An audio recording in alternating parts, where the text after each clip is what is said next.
Nous sommes sur la série de podcasts Café au lit by Pullman Paris Montparnasse. Je suis Delphine Bergabel, directrice de communauté du Pullman Paris Montparnasse et j'ai la joie aujourd'hui de recevoir Daniela Elsner, directrice générale de Unifrance. Daniela, tu es une femme d'affaires internationale.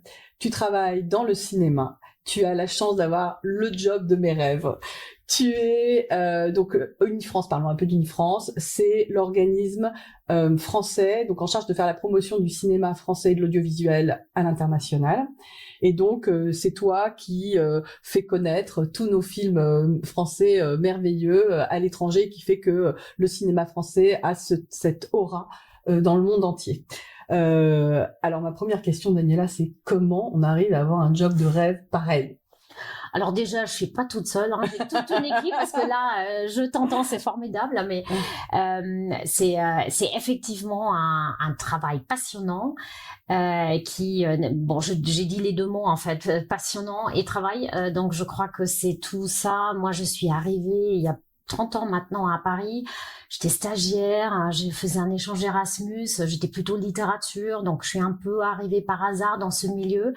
Mais alors, dès que j'y ai mis les pieds et que j'ai commencé le premier jour à travailler là-dedans, j'ai trouvé ça tellement fascinant d'avoir en France un outil qui se soucie non seulement de faire des films, mais aussi de les promouvoir, de les emmener à l'étranger, c'est-à-dire d'être sur l'international avec un cinéma formidable. Ben, moi, ça m'a jamais lâché. Et du coup, je crois vraiment, les deux mots pour moi, c'est passion et travail. Et j'ai la chance, en fait, de travailler depuis 30 ans sans jamais avoir eu l'impression de travailler. C'est-à-dire, c'était presque un plaisir. Alors, je dis pas que c'est pas dur et difficile par moment. Je dis pas qu'il faut pas mettre beaucoup de temps. Mais c'est avant tout une aventure extraordinaire. Et donc, oui, je crois que je suis un peu chanceuse avec ce poste. Oui, chanceuse et puis aussi quand même méritante parce que enfin quand même on dit toujours que les Français sont pas tellement sympas, ouverts à l'étranger justement. Donc toi tu viens d'Allemagne, tu as fait tes études à l'étranger. Donc bah justement moi c'est une question que je me pose, comment les Français t'ont accueilli? C'est pas si évident que ça finalement, une femme qui fait ses études à l'étranger, on dit tout le temps que les Français sont pas forcément très sympa avec les étrangers. Alors c'est vrai, c'est pas vrai? Est-ce qu'être une femme c'est un avantage dans ces cas-là? Comment tu as vécu ça? C'est un peu les deux. J'avoue que mon premier entretien chez Unifrance, ils ont regardé mon CV, ils ont dit mais vous avez beaucoup voyagé, vous venez de l'étranger, c'est pas un peu un signe d'instabilité? Ça m'étonne pas. Et alors moi, c'était il y a 30 ans, hein, donc faut quand même relativiser un peu. Ouais. Je crois qu'aujourd'hui la question serait pas pareille. Et moi j'étais tellement surprise parce que moi en Allemagne déjà à l'époque, c'était un signe au contraire, d'ouverture, de vouloir faire autre chose, de connaître d'autres cultures. Et là, je crois que j'étais tellement interloquée et j'ai regardé, j'ai dit, mais c'est formidable, je parle plein de langues. Et donc là-dessus, on m'a dit, bon, de toute façon, on a besoin de quelqu'un, hein, c'était quand même très pragmatique. Si tu peux commencer demain, vas-y donc. Et après, j'ai été accueillie. Alors après, c'est l'autre. Évidemment, je connaissais pas tout du cinéma français, loin de là. J'avais des fois des problèmes de compréhension tout bête, hein, que ce soit les noms propres. Enfin bon, il y a eu des moments très drôles et en même temps, moi, j'étais tétanisée à confondre des gens, à pas connaître un acteur, une actrice, parce que bon, j'avais pas cette culture forcément. Mais en même temps, j'ai toujours eu des gens formidables autour de moi qui m'ont aidée, qui m'ont poussée, dès qu'ils ont senti que je veux bien faire finalement, que je suis prête à aider là où je peux. En fait, ça s'est très bien passé. Et j'ai très vite, l'atout d'être aujourd'hui j'ai les deux nationalités, mais à l'époque l'atout quand même d'avoir aussi un regard un peu étranger me permettait aussi des choses que j'aurais certainement pas fait pareil si j'avais été française. Donc je crois que ça a été vraiment les deux, hein. C'est un formidable atout et en même temps effectivement par moments un peu une difficulté. Bah oui, écoute, en tout cas c'est formidable que que t'en aies fait quelque chose et que justement on a vu que ça pouvait être une force d'avoir quelqu'un qui vient de l'étranger justement pour faire la promotion de la France à l'international. Donc je trouve que c'est formidable. Et je me posais justement une question, c'est je me demandais qu'est-ce qui t'a marqué dans ton enfance, qu'est-ce qui peut-être a fait que tu as choisi ce chemin-là, ou est-ce qu'il y a des choses, est-ce qu'il n'y a pas de choses, est-ce que c'est pertinent ou pas comme question, mais je te la pose. Voilà. Merci, c'est rare. Il faut quand même savoir que, bon, je suis allemande, hein, donc évidemment une histoire aussi avec la guerre particulière, une famille qui a dû se reconstruire post-guerre et qui finalement, j'ai grandi dans une petite ville, enfin plusieurs petites villes en Bavière, donc rien ne me prédisposait entre guillemets à aller pousser un peu les portes de l'Europe notamment et aller ailleurs. Mais j'ai eu des parents qui ont un goût, qui ont toujours eu et qui ont encore aujourd'hui un goût de l'international, une ouverture. On parlait beaucoup de géopolitique. Ça faisait partie un peu de nos discussions, une ouverture vers la culture. En Allemagne, on a une chance que dans les écoles, on a quand même, on travaillait à l'époque que le matin. L'après-midi était entièrement. Bon, il fallait faire les devoirs quand même, mais ensuite on avait le temps de faire des instruments de musique, du sport, de la danse, enfin bon, plein de choses.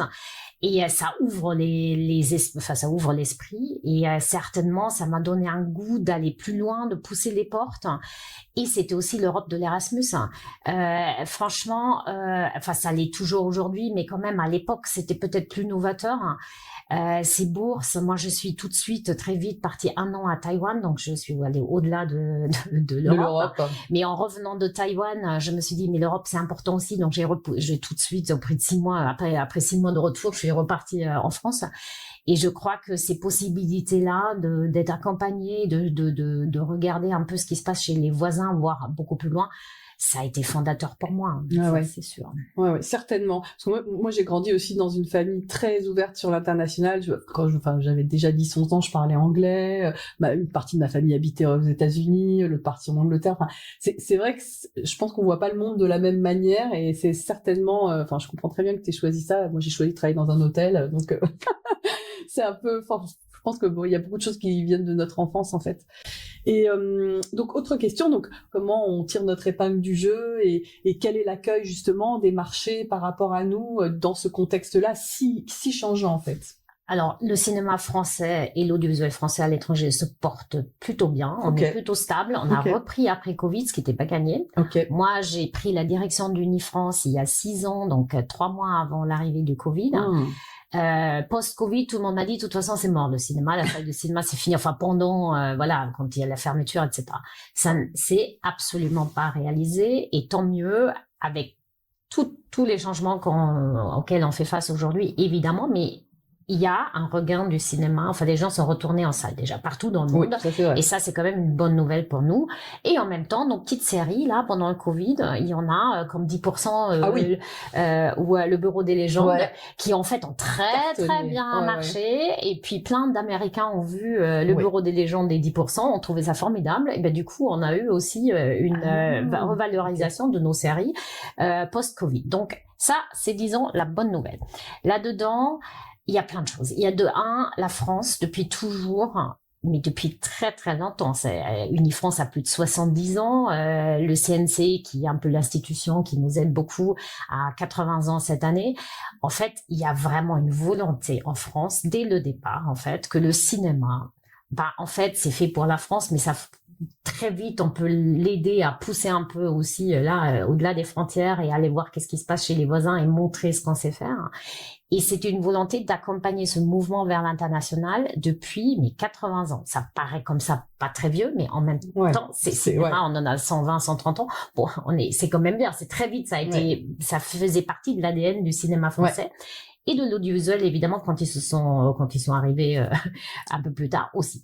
Donc, et ça, pas que sur un type de film. C'est-à-dire que dès qu'il y avait une production, on se disait, tiens, nous, on va aussi voir qu'est-ce qu'en pensent nos amis allemands, anglais, américains, systématiquement. etc. Systématiquement. Et du coup, après, là, il y a Brigitte Bardot qui nous a quittés. C'est-à-dire que, il y a eu quand même des moments aussi très forts. L'internationalisation de notre cinéma. Il y avait forcément un peu plus tard, après la nouvelle vague, Truffaut était connu dans le monde entier, connu. Bien sûr. Bon, je mentionnais Brigitte Bardot, Alain Delon, évidemment, etc. On a eu très vite des stars qui étaient très facilement, qui étaient reconnues dans le monde entier. Et ça, en fait, ça a permis une manière de la France de penser qui avait l'international. C'était en même temps. C'était le marché national et l'international, mais assez naturellement. Et du coup, je crois que cette volonté politique d'aider ça, donc c'est une vraie volonté aussi politique culturelle, on met aussi un peu d'argent pour faire fonctionner tout ça. Nous, Unifrance, on est les premiers qui en profitent. En fait, ça fait que finalement, cette politique, elle date pas d'il y a 10 ans, d'il y a 20 ans, mais de très longtemps. Donc ça aide. Et puis, la France, elle sait produire plein de choses différentes. On peut faire des films pour famille, on peut faire des documentaires qui voyagent, on a de l'animation, donc on a des films extrêmement qui aura une aura internationale extraordinaire. Je pense récemment Emilia Pérez, Anatomie d'une chute, des films qui gagnent des Oscars, qui sont juste mais The Artist il y a quelques années, Intouchable, qui a juste n'en parlons pas, Amélie Poulain. Enfin bon, on a su toujours faire plein de choses différentes. Après, les premiers films qui tout d'un coup se retrouvent dans 40 pays, mais il y a très peu de pays qui savent produire autant de films qui dépasse autant des francs. Ça, c'est intéressant. Tu vois, j'avais vraiment pas du tout cette idée qu'on était particulier dans ce... Bon, à part les Américains, quoi. Tout à fait. Il y a Américains, surtout anglophones, donc il y a les Anglais américains, qui produisent dans un anglais qui est un peu universel, etc. Nous, c'est quand même avec langue française. Alors, ça peut être un atout, mais c'est des fois aussi un peu plus compliqué à vendre parce que ça rentre moins dans le mécanisme des films anglais. Mais on arrive avec notre langue française et avec nos artistes aussi français qui du coup s'exportent.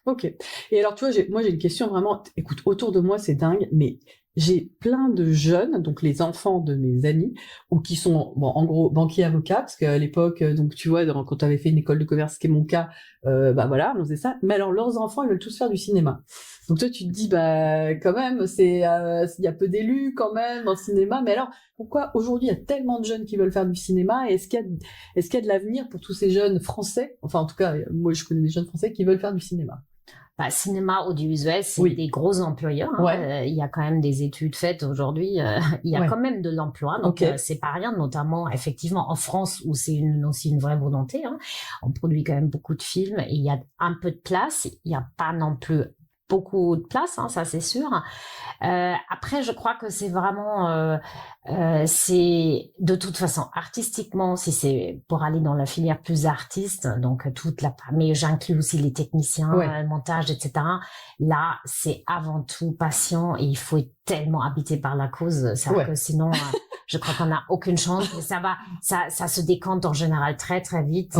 Les personnes que nous on a connues, qui viennent par exemple chez nous, qui sont plus peut-être un peu derrière, parce qu'on est un peu derrière les coulisses, on aide un peu. Très vite, ceux qui sont vraiment sur une filière artistique, ils viennent chez nous, ils restent un an, ils disent non, moi je dois aller dans la création, c'est terminé, je me consacre. Donc ça, pour moi, c'est la création, c'est pour moi un autre cheminement qui a un besoin artistique de s'exprimer, qui de toute façon est régi par encore une autre volonté. Donc ça, pour moi, de toute façon, ceux-là, ils trouvent ou ils trouvent pas. En tout cas, il faut qu'ils trouvent leur voie quasi tout seuls. Là, il y a peu de choses à aider, les écoles un peu, mais après c'est le talent, le talent, la persévérance, comme on y croit, voilà. Après, tous les métiers autour, il y en a beaucoup. Là, je crois, c'est un peu ce qu'on disait au début, c'est-à-dire qu'il y a un bon travail il y a vraiment le travail, il y a une bonne partie de travail effectif, et puis après, c'est aussi là, la passion, la manière aussi, comment on se positionne. C'est en train de changer aussi, comme sur tous les métiers, la nouvelle génération, elle a quand même d'autres priorités. Faut vraiment se dire que, en tout cas, la génération avec laquelle moi j'ai grandi dans ce milieu et encore quand même une génération après moi, quand on voulait travailler dans le cinéma et audiovisuel, c'était tellement une passion, on comptait pas. C'est-à-dire que moi j'ai eu une vie où week-end, soirée, tout ça était un grand flou artistique. Ils fondaient des familles, fondaient une famille dans ce contexte-là, etc. En fait, il faut savoir vivre avec. Ça n'est pas une priorisation de l'un ou. C'est certainement. Tout est imbriqué, quoi. Moi, je me souviens très bien. C'est très particulier dans le cinéma. Il y a le Festival de Cannes au mois de mai. Donc ça, c'est immuable. Ça a toujours été au mois de mai, sauf une année de Covid où ça a bougé.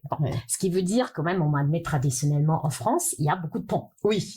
Moi, j'ai toujours embauché mes commerciaux pendant les 20 ans où j'étais dans les ventes internationales. La première chose que je leur ai dit, c'est simple. Si vous comptez aller faire des ponts au mois de mai, aller au mariage du fin de mois d'avril, mois de mai et un peu mois de juin, vous oubliez. Est-ce que vous êtes prêts ou prêtes à faire une croix sur les tout ponts ça. du mois de mai. Et les mariages qui vont avec, hein, parce que quand même beaucoup de... Voilà. Ah ouais. Et donc là, j'ai toujours eu une espèce de... Mais de Comment quoi tu peux demander un truc pareil? Et donc, là, ceux que j'ai beaucoup embauchés, toujours très serein, m'ont dit, mais évidemment, pas de problème, etc. Ouais.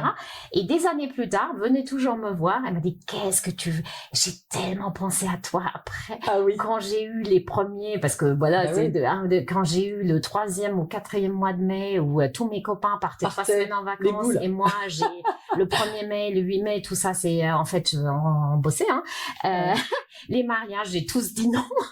Et donc, je trouve que c'est assez parlant, en fait. Pour moi, c'est vraiment ça. Bon, ça change un peu avec la nouvelle génération, parce que je crois que les limites sont plus posées, donc peut-être ça sera plus tellement le cas. En tout cas, moi, j'ai connu ça. Et j'ai eu aussi des amitiés qui se sont brisées, très franchement, là-dessus, hein, parce que c'est difficile pour des gens en dehors du milieu de comprendre, de aussi comprendre qu'un samedi soir, quand un ou une réalisateur appelle en détresse parce que tout d'un coup, j'en sais rien, le film n'a pas du tout marché et que le samedi soir, ils sont seuls, ils sont à l'autre bout du monde, on les a envoyés là-bas, et le distributeur n'est pas là pour dîner et qu'ils sont dans leur chambre d'hôtel, et ben si je répondais pas au téléphone pour dire que tout ira mieux demain et que ça va aller et qu'ils se couchent, et ça mettait en péril ma relation avec cet artiste-là. Ouais. Et donc ça, j'ai eu des amis qui m'ont dit, mais c'est pas possible, là, on est samedi soir à 8h, lâche. Et j'ai dit, non, en fait, vous comprenez pas, si je fais pas ces 5 minutes-là, c'est toute ma relation, c'est parti, en fait. Et ça, c'est quelque chose, moi, ça m'a pas pesé. Oui. J'ai jamais perçu ça comme un travail. Moi, c'était mes 5 minutes que je passais là-dessus, et après je revenais, ça allait. Et ben en fait, il y a des gens que ça perturbe. Oui. Et qui comprennent pas qu'une amitié, normalement, ça doit prendre le pas sur le travail, on va dire, des choses comme ça. Mais c'est pas des gens passionnés, en fait, certainement. Enfin, en tout cas, je sais pas. Mais, en tout cas, pas de ça. Pas de ça. Puis surtout, quand on a une relation au travail où on se dit, en fait, là, il stop, je fais autre chose, ce qui est totalement, moi, je dis pas qu'il faut pas. On n'est quand même pas non plus, par ailleurs, ni médecin, ni rien de tout. Bien sûr. Donc, l'urgence de ce coup de fil du samedi soir, il est pas vital, hein. Enfin, il est pas vital pour, la personne ne le voit pas comme vital, mais en fait, pour ton travail, il est très, très important. Voilà. Et puis surtout, je me suis aperçue, mais un peu en analysant plus tard, pour moi, c'était pas du travail surtout. Non. C'est pas non plus des amis, donc c'est une espèce de zone quelque part ça fait partie de ce travail passionné. Oui. En fait, moi, ça me sort 10 minutes là, mais c'est pas très grave. Et je sais que j'ai au moins donné 2-3 mots qu'il fallait dire pour un peu calmer la situation. Je savais que le lendemain, j'allais rappeler le distributeur pour remettre un truc en place. Enfin bref, la solution était en général quand même trouvée. Oui. Mais ça interrompait certainement quand même quelque chose. Et ça, je dis là des amis, mais c'est aussi la famille. Moi, j'ai 2 enfants. Donc, j'ai un mari que j'ai depuis 30 ans d'ailleurs et qui a fait tout ça avec moi et qui est pas du tout dans le milieu de cinéma. Donc, est-ce que ton mari, il a accepté que tu épouses le cinéma et lui? Oui, il n'y a pas de problème. Mais il m'a épousée, j'étais déjà un peu épousée, j'avais un peu épousé le cinéma déjà. Donc, voilà, ça s'est fait plutôt comme ça. Mais c'est totalement. Et il a toujours accès. Alors, lui, ça lui a jamais posé de problème. Et il a jamais. Mais sinon, je crois qu'on serait plus ensemble aujourd'hui. Mais c'est pas du tout. Enfin, pour lui, c'était une évidence que c'est comme ça. Et voilà. Tu m'avais dit quand on préparait cette émission, tu m'avais dit oui, là, je vais partir pour 3 semaines. Alors je lui dis ciao, dans 3 semaines. Donc il accepte quoi. Ça va, ça passe. Ça passe. Ça fait partie de l'ensemble. Voilà, donc ça. Et tes enfants, parce que tu m'as raconté aussi une anecdote où t'étais à l'autre bout du monde et puis ils cherchaient à manger dans le frigo, ils trouvaient pas, il fallait que tu fasses les courses à 1h du matin. C'est fou quand même ça. Ah bah ça c'est une sacrée organisation quand même. Mon mari travaillait aussi, il avait sa propre entreprise, donc on était quand même tous les deux bien occupés. On avait tout un système et donc moi en effet j'ai mes tableaux Excel sont connus dans le monde entier. J'avais des tableaux Excel très savants sur quand je partais 2 semaines à Cannes, il y avait le menu affiché sur les 2 semaines, tous les menus qui arrivaient, les bébés, etc. Moi je l'avais avec moi dans mon book, où j'avais tous mes trucs et eux ils avaient ça. En fait chez toi c'était une production. Moi c'était c'était comme une production. Il y avait exactement quel médecin qui va arriver pour quel médecin, etc. Et donc là-dedans, il n'était pas rare que quand même, au bout d'un moment, le frigo était quand même vide et que mon mari, il faisait ce qu'il pouvait, mais pas toujours jusqu'au bout. Donc notamment, ça m'est arrivé dans les décalages. Hein, c'est là où c'est drôle, hein, quand on est à Tokyo et qu'on reçoit ce coup de fil de la gamine de 12 ans qui dit « Maman, j'ai ouvert le frigo, il est tout vide, qu'est-ce qu'on fait ?» Et là, j'ai dit « heureusement qu'il y avait déjà Internet et les livraisons. » Donc je dis « Ok, je m'en occupe, on va faire la livraison ensemble. » Et puis c'est drôle. Bah oui. Et puis là, c'est aussi drôle pour eux, j'ai appris ça, bon, aidant quand même avec des psychologues aussi un peu, mais dans la transgression en fait de ces tableaux Excel, moi on me l'a bien expliqué qu'en fait pour les enfants, c'est-à-dire quand j'ai mis poisson et haricots verts sur le menu et qu'ils m'ont rayé, ils ont dit on est allé au McDo avec papa, c'est que dans cette dans cette transgression là, il y avait aussi de la victoire on s'est débrouillé, on sait faire sans toi, mais c'est aussi là où la normalité de ce départ s'installe et il permet toujours un retour. Bah écoute, franchement c'est fantastique parce que vraiment, enfin, une vie de femme comme ça où tu voyages beaucoup, t'as ta famille et tout ça, c'est vraiment, enfin, pour écouter beaucoup de podcasts là-dessus aussi. Moi, tu sais, ça me fait penser quand j'ai passé les concours donc d'école de commerce, on m'avait dit alors surtout tu prépares la question. Comment comptes-tu combiner vie professionnelle et vie personnelle? Donc moi j'avais 20 ans, tu sais, à 20 ans j'étais vraiment pas du tout en train de me dire je vais avoir un mari, des enfants, je sais pas quoi, enfin toi j'étais pas du tout là-dedans. Et alors on m'avait dit surtout tu dis c'est pas un problème. Alors moi je dis bon ok c'est pas un problème. Donc quand on m'a posé la question, donc ce qui était quand même étonnant parce qu'évidemment on ne la pose pas à un homme mais on la pose aux femmes. Et en fait j'ai appris après pourquoi quand même, c'est parce que ils voulaient pas donner le diplôme aux femmes qui n'allaient pas travailler. Bon. Enfin, soi-disant, mais bon. Mais donc, du coup, tu vois, on te pose la question, et t'es là, donc aucun problème. Et en fait, des années plus tard, je me suis dit, comment on peut penser que ça pose vraiment aucun problème? C'est un énorme problème, tu vois. Moi, j'ai eu mon fils à 41 ans. Donc, bon, avant, j'ai pas connu le problème, mais à partir de 41, ouais, quand même. Donc, j'imagine toi, avec, à Tokyo, en train de faire tes courses en ligne, avec ton mari, tout ça. Bon, c'est quand même, c'est sportif, quoi. Oui, après, je crois que on a quand même, ça donne aussi la force, justement, d'être très organisé, par exemple, de prioriser, de apprendre, aussi à mettre un peu les limites. Ça, j'ai dû apprendre aussi. Il faut dire que, donc moi, j'étais 10 ans pendant mes 2 grossesses, j'étais dans une entreprise, petite entreprise, mais bon, j'étais salariée et ensuite je me suis mise à mon compte quand les enfants avaient 3-4 ans.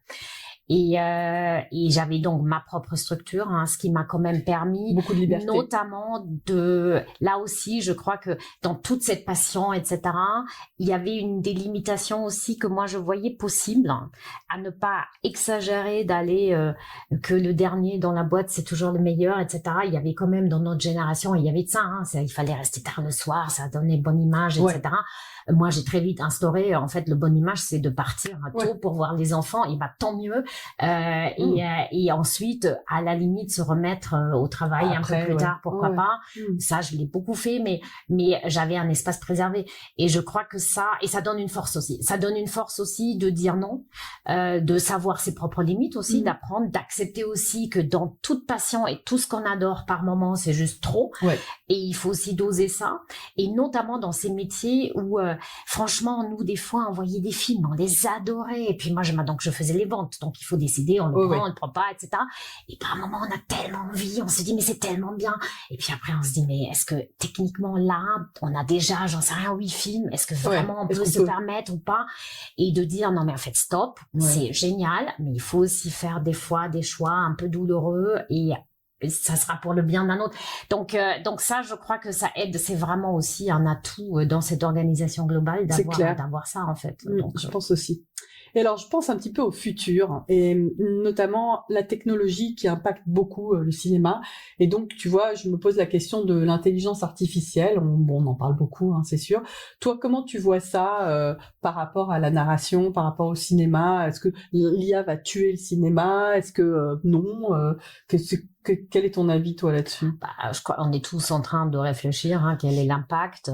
Je crois qu'il y a des outils formidables. J'entends quand même aujourd'hui beaucoup d'artistes dire, en fait, ça va nous aider, ça va nous donner de nouvelles possibilités.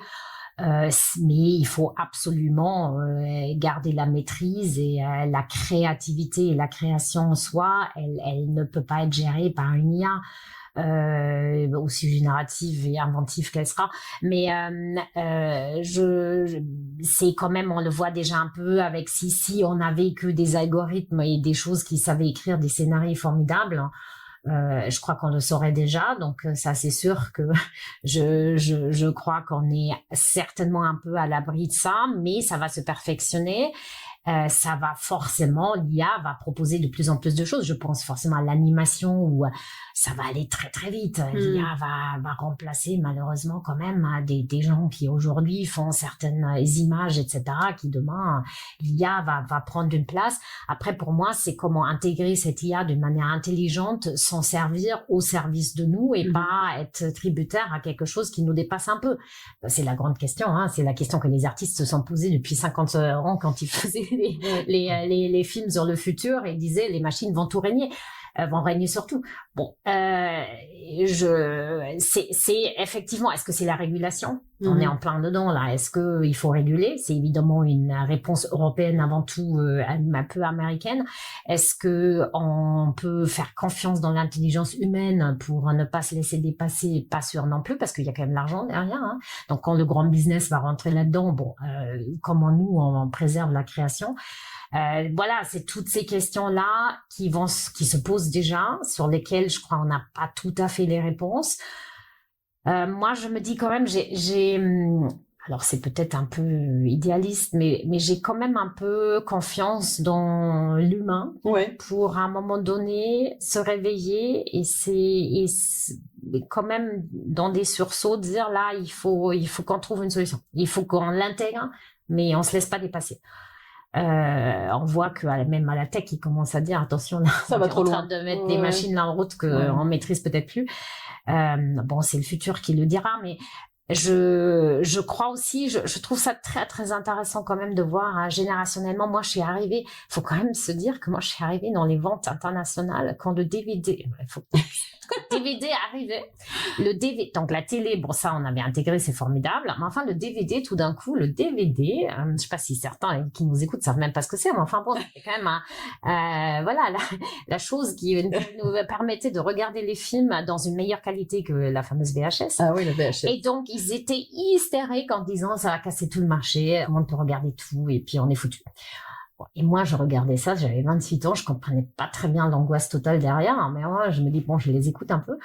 Puis finalement, le DVD s'est intégré dans tout le système. Ouais. Comme les plateformes, quand ils sont arrivés, où tout le monde disait la mort du cinéma, Covid aidant, etc. Bah finalement, c'est pas la mort du cinéma. On verra si Netflix rachète Warner, qu'est-ce qui va se passer. Mais là aussi, il y a déjà des résistances qui sont en train de se mettre en place, et puis surtout le public. Dire, bah attendez, moi je veux bien voir Avatar en salle, hein. Je suis pas sûre que j'ai envie de voir Avatar tout de suite sur mon écran, aussi grand qu'il soit à la maison. C'est aussi l'expérience, je vis en famille, je partage un moment, etc. Bon. Et donc, là, est-ce que les jeunes générations, il faut peut-être leur faire aussi un peu confiance que eux vont faire avec. Évidemment, enfin moi je suis plutôt un peu, voilà, là je suis génération sortante. Ça m'angoisse, oui, mais comme avant, ça les angoissait. La télé a angoissé. Enfin bon, tout le monde. Voilà. Donc, est-ce que on se dit pas, allez, la jeune génération, vous avez pas un monde facile, ça c'est sûr. Ça c'est sûr. Vous êtes devant plein de défis, mais vous avez aussi un bagage. Vous avez grandi avec ces outils. Vous avez une accession, enfin un accès au monde. On parlait tout à l'heure, moi, pour aller à Taïwan à l'époque, je n'avais pas Internet. Il y avait rien. J'ai mis une semaine avant de comprendre comment j'appelle mes parents, parce que c'était compliqué ce téléphone. Aujourd'hui, c'est impensable. Donc, le monde est à leurs pieds déjà. Bon, bah, cette génération-là, elle a peut-être d'autres outils que nous, on n'a pas. Moi, je serais plutôt d'avis enfin bon, là, je suis un peu de faire confiance aux jeunes, quoi. Oui. Et puis, c'est leur job, là. Bah écoute, non, mais c'est une bonne manière de voir. Et puis tu sais, il y a un truc, j'aime bien le mot les récits positifs, tu vois, les récits du futur, comment tu vas construire quelque chose, mais finalement pas en regardant avant, mais en regardant devant, en fait, tu vois. Et c'est vrai que eux, ils ont pas grandi dans le même monde que nous, hein, c'est clair. Donc moi ce qui me fait peur, moi c'est tu sais, c'est un petit peu dans la Bible, il y a l'épisode de la tour de Babel, tu vois, où à un moment donné justement il y a une sorte d'énorme pouvoir et il faut tout casser pour que l'homme arrive pas jusqu'en haut. Et en fait je trouve que tu vois, c'est vraiment financièrement tous ces plateformes, Google, tout OpenAI, tout ça, c'est tellement des puissances financières énormes qu'en fait, je me dis, il faut arriver à quand même créer un peu des poches de créativité, des poches qui sont pas gouvernées par une pensée unique, quoi. Et je trouve que pour moi, le cinéma, tu vois, tout l'enjeu du cinéma, c'est ça, quoi. C'est le fait de raconter des histoires qui sont pas pareilles, en fait. Donc, c'est pour ça que là, aujourd'hui, notre devoir, ce qu'on peut peut-être léguer aux jeunes dans un monde, déjà, si on n'arrive pas sur le climat, etc., enfin, restons dans notre périmètre de la culture et notamment le cinéma, c'est au moins penser des règles qui préservent cette créativité-là au maximum et qui le préservent dans un écosystème où il y a une liberté créatrice très forte, où on a, alors en France, on est champion de ça, on a quand même un système de financement extrêmement vertueux. Ça n'est pas les impôts directs, c'est pas prélevé sur la fiche de paye. C'est en fait tous les acteurs payent un peu pour refinancer du cinéma français et qui peut être quand même du court-métrage. On a des jeunes réalisateurs, réalisatrices aujourd'hui. Tu disais, il y en a plein de jeunes qui veulent y aller, mais on peut aussi en France parce qu'il y a un peu d'argent et on mise sur les jeunes, on leur donne des possibilités. Et ça, c'est un financement assez sain qui, en fait, se finance dans un cercle très vertueux.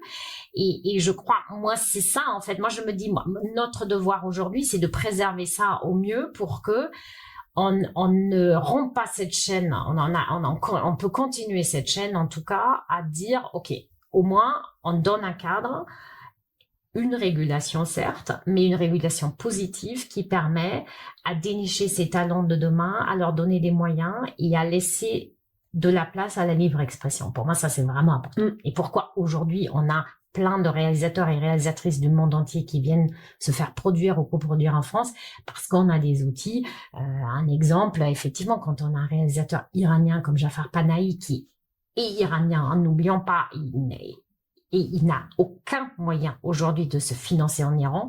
Donc, il finance en France pour faire son film qui, du coup, et je ne sais même pas ce qu'il est, ce film. Forcément, il est iranien, mais il est aussi français qu'iranien parce que nous, ça fait partie de notre écosystème de production, etc. D'ailleurs, la France l'envoie aux Oscars.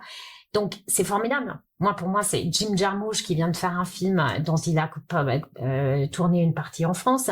On a des acteurs, actrices américaines qui tournent dans des films français vraiment, Angelina Jolie, on a eu une discussion avec elle à New York l'année dernière. Elle s'est donné du mal pour parler français dans un film d'Alice Winocourt. Elle a pris des cours, elle a appris, c'est formidable. Hein. Et elle a tout fait pour le faire. Elle a dit, je voulais être dans ce film français fait par une femme française, etc. Wow. Formidable. Donc, c'est quand même des belles histoires. Et là, je trouve que on montre aussi au monde un peu qu'en France, on a cette capacité-là de proposer plein de choses différentes, ce que je disais un peu, et aussi de laisser encore cet espace de liberté. Et tant qu'il est là, pour moi, ça va bien se passer pour la culture française. Super intéressant. Écoute, en tout cas, vraiment merci pour cette conversation. J'avais des petites questions à te poser, mais vraiment très anecdotiques, et tu vas voir, parce que bon, ici on est dans une chambre d'hôtel de Pullman Paris Montparnasse, et donc quand on avait préparé cette émission, en fait, je t'avais demandé c'est quoi les objets que tu emmènes toujours avec toi dans tes voyages, parce que je me dis, tu voyages tellement, qu'est-ce qui fait que tu peux te sentir un peu chez toi dans ta chambre d'hôtel? Et voilà, j'avais envie de te poser cette question-là. C'est très drôle parce que là, on fait une manifestation. Donc ici, à Montparnasse, Pullman Montparnasse, c'est quand même à Paris. J'habite très franchement pas très loin. Mais j'ai demandé à avoir une chambre parce que c'est vraiment, il y a deux choses. Hein, pendant un marché comme ça où on est sollicité vraiment tout le temps. Hein, hier soir, je suis rentrée, je crois, à 1h du matin. J'avais encore des coups de fil, des demandes, des machins, etc. J'aime bien aussi ne pas être dans mon environnement maison, mais être fully concentrated là. Je suis concentration max, etc. Et du coup, quand j'ai intégré la chambre hier, j'ai un peu pensé à cette question parce que j'ai jamais vraiment réfléchi comme ça, mais je me suis aperçue qu'au fil des années, deux choses. Là, c'est vrai qu'on travaille beaucoup avec le groupe Accor en général, Pullman, etc. Il y a quand même une chose qui est, mine de rien, de reconnaître un peu quelques signaux où on va partout dans le monde, hein, mais on sait qu'on est chez Accor, chez Pullman, etc. Donc ça fait bizarrement du bien. Enfin, bizarrement ou heureusement. Mais en tous les cas, on a un petit reconnaissance. Je suis un peu chez moi, je connais. J'ai 2-3 indices qui me disent, voilà, je connais, je sais à peu près comment sont structurées certaines chambres, etc. Et l'autre chose, c'est en effet la première chose que j'ai fait, et tout le monde se moque de moi parce que plus je voyage, Alors, il y en a qui ont de moins en moins de valises. Moi, j'ai de plus en plus. Donc, qu'est-ce que je fais? En fait, je ramène la moitié de ma maison, là. Et donc, j'ai plein de petites choses que je ramène. Ça commence avec mon tapis de gym, très banalement. Ah oui, oui, Mais oui. n'empêche qu'il fait toujours partie un peu de la déco. Donc, je décore mes chambres. Donc, après, c'est plein de choses différentes, hein. C'est mes livres, c'est mes sachets de thé, c'est des trucs de cosmétiques, évidemment. L'âge n'aidant pas, il faut de plus en plus. Donc, ça, c'est de plus en plus lourd. Certainement un peu trop de vêtements à chaque fois, mais c'est pas très grave. Je les éparpille partout, donc je me crée un petit coin de thé, un petit coin machin, etc. Donc, en fait, du coup, on customise un peu la chambre. Ok. Quand les enfants étaient plus petits, j'emmenais systématiquement 2 doudous, des enfants qui me donnaient, ça variait de voyage en voyage, dans quel pays les animaux voulaient aller, etc. Bon, voilà. J'avais toujours des femmes de ménage très, très gentilles qui mettaient en scène ces petits doudous. Je les trouvais toujours un peu d'une manière autrement disposés, etc. Ouais. Trop mignon. Mais ça fait quand même, je crois que c'est très important de recréer un peu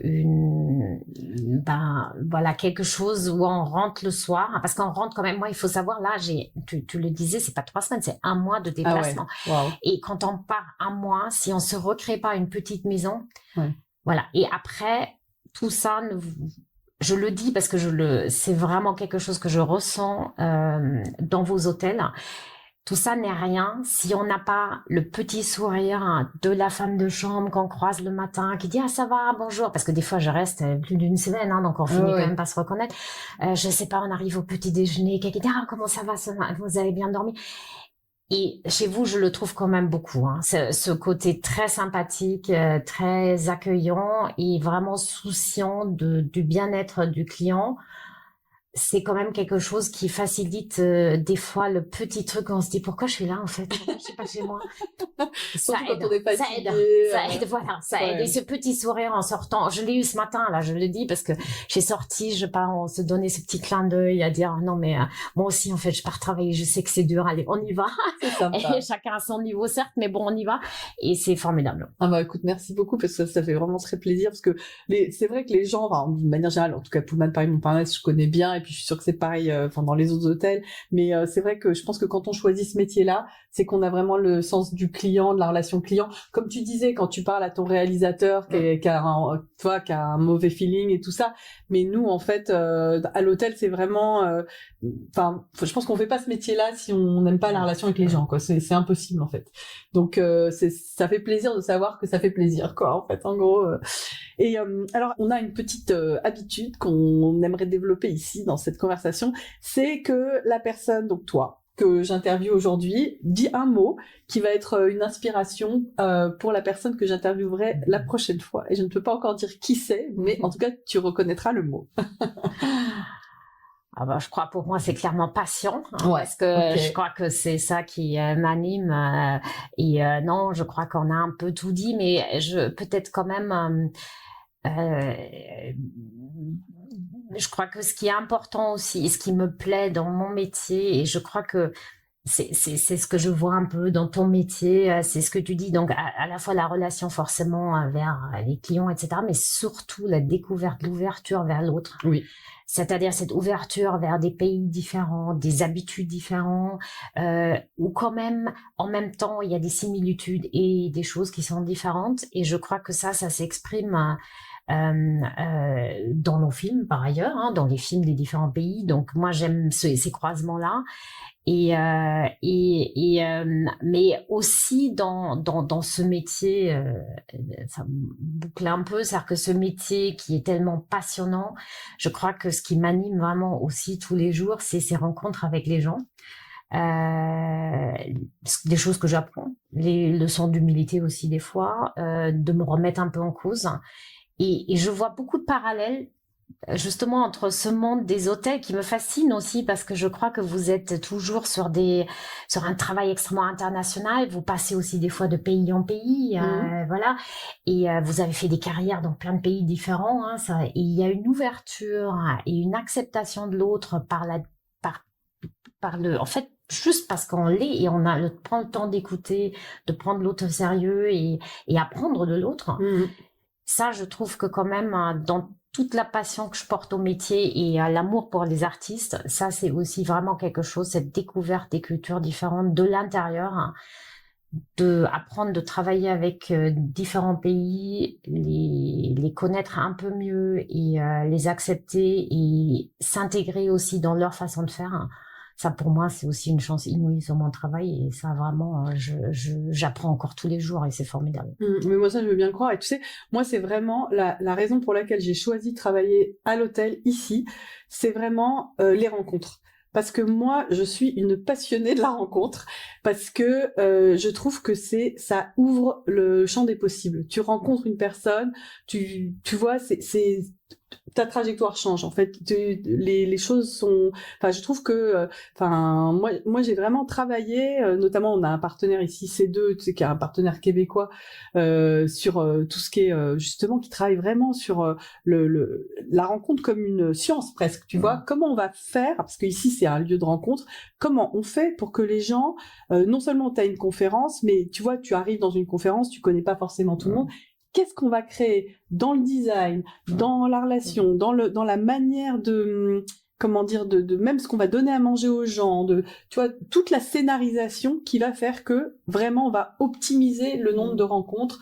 Et ça, moi, vraiment, c'est quelque chose qui m'intéresse énormément parce que je me dis, la rencontre, c'est le progrès. C'est le fait de pouvoir, développer d'autres choses. T'as des rencontres qui changent une vie, pas toutes, évidemment, mais je veux dire, en tout cas, c'est vraiment un accélérateur de plein de choses. Et donc, c'est pour ça, moi, j'aime bien les formats, tu vois. En fait, je me suis toujours intéressée à tout ce qui est format.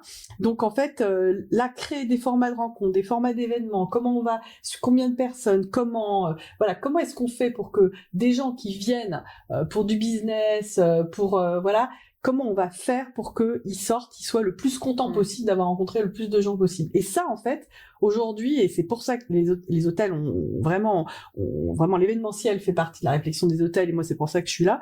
En fait, c'est vraiment, franchement, je trouve que c'est passionnant comme réflexion. Donc, je te rejoins vraiment sur ton amour de la rencontre, parce que je suis exactement comme toi, donc dans on va dire un monde parallèle, mais je suis contente d'avoir fait cette conversation avec toi aujourd'hui pour converger sur cette notion-là. Mais voilà, donc en tout cas, moi, si tu n'as pas de questions particulières, moi, je suis vraiment, vraiment tellement reconnaissante que tu nous aies accordé ce temps pour parler de ton métier, pour parler de toi. Et aussi, moi, je t'avoue que c'est vrai que le fait que tu sois une femme, moi, j'ai encore plus d'admiration pour toi, parce que je sais, aujourd'hui, tiens, j'ai regardé une émission qui s'appelle Le Temps des femmes sur France Télé, et en fait, qui est vraiment intéressante sur justement comment, tu vois, depuis les années 60, 80, 90, on arrive justement à être épanoui et vivre une certaine liberté, quoi. Et donc, chapeau. Merci beaucoup. Et donc voilà. Donc je pense que nous arrivons à la fin de notre podcast Café au lit, donc by Pullman Paris Montparnasse. Donc j'étais ravie de recevoir Daniela Essner, directrice générale d'Unifrance. Merci beaucoup. C'est passionnant. Passionnant, et à bientôt. Voilà.